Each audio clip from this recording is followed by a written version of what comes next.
শনিবার থেকে চলা মার্কিন জোট ও ইরানের সংঘাতে উত্তপ্ত মধ্যপ্রাচ্য। যুক্তরাষ্ট্র ও ইসরায়েলের যৌথ হামলায় নিহত হয়েছেন ইরানের সর্বোচ্চ নেতা আয়াতুল্লাহ আলী খামেনি। এই হামলার অন্যতম উদ্দেশ্য ছিল ইরানের সরকার ব্যবস্থায় বড় পরিবর্তন আনা, কিন্তু দেশটির সর্বোচ্চ নেতাকে হত্যার পরও অনেক জ্যেষ্ঠ মার্কিন কর্মকর্তা সন্দিহান ইসলামী প্রজাতন্ত্রের বিরুদ্ধে দুই দেশের যৌথ সামরিক অভিযানে আদৌ শাসক গোষ্ঠীর পরিবর্তন হবে কিনা তা নিয়ে বার্তা সংস্থা রয়টার্সের এক প্রতিবেদনে উঠে এসেছে এই তথ্য।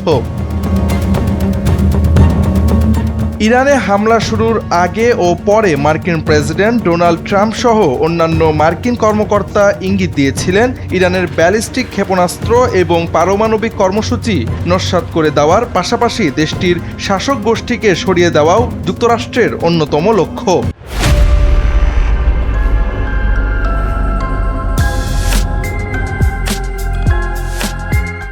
ট্রাম্প রোববার ট্রুথ সোশ্যালে পোস্ট করা এক ভিডিও বার্তায় ইরানি জনগণকে উস্কানি দিয়ে বলেন, আমি সেসব ইরানি দেশপ্রেমিকদের আহ্বান জানাই যারা স্বাধীনতার জন্য আকুল হয়ে আছেন। এই মুহূর্তটিকে কাজে লাগান এবং আপনাদের দেশকে ফিরিয়ে নিন।